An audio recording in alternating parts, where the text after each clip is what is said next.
একসময় পকেটে অর্থ ছিল না, ভবিষ্যৎ নিয়েও ছিল অনিশ্চয়তা। দিনে আয় করতেন মাত্র ৩৬ রুপি, যা বাংলাদেশি মুদ্রায় প্রায় ৪৬ টাকা। সেই কঠিন সময় পেরিয়ে আজ কোটি কোটি টাকার সম্পদের মালিক ভারতীয় অভিনেতা গুরমিত চৌধুরী। জানা গেছে, মুম্বাইয়ে তার বাড়ির মূল্য প্রায় ২১ কোটি টাকা। তবে গুরমিতের এই সাফল্য একদিনে আসেনি। অভিনয় জগতে প্রতিষ্ঠা পাওয়ার আগে তাকে লড়াই করতে হয়েছে অর্থকষ্ট সহ নানা প্রতিকূলতার সঙ্গে। ধীরে ধীরে নিজের প্রতিভা ও পরিশ্রম দিয়ে বিনোদন জগতে জায়গা করে নেন এই অভিনেতা।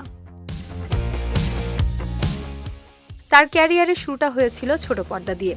রামায়ণ ধারাবাহিকে রামের চরিত্রে অভিনয় করে ব্যাপক পরিচিতি পান গুরমিত। এরপর পুনর্বিবাহ এর মতো জনপ্রিয় ধারাবাহিকে অভিনয় করে দর্শকের মনে স্থায়ী জায়গা করে নেন। শুধু অভিনয় নয়, নাচেও নিজের দক্ষতার প্রমাণ দিয়েছেন তিনি। ঝলক দিখলা যাতে অংশ নিয়ে শিরোপা জেতেন গুরমিত।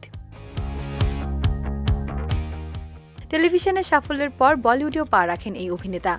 খামোশিয়া ও ওয়াজা তুম হো এর মতো সিনেমায় অভিনয় করেছেন তিনি। ব্যক্তিগত জীবনেও সুখী গুরমিত। অভিনেত্রী দেবিনা বন্দ্যোপাধ্যায়ের সঙ্গে দীর্ঘদিনের দাম্পত্য জীবন কাটাচ্ছেন তিনি। সামাজিক যোগাযোগ মাধ্যমে মাঝে মধ্যেই নিজেদের পারিবারিক মুহূর্ত ভক্তদের সঙ্গে ভাগ করে নেন তারা।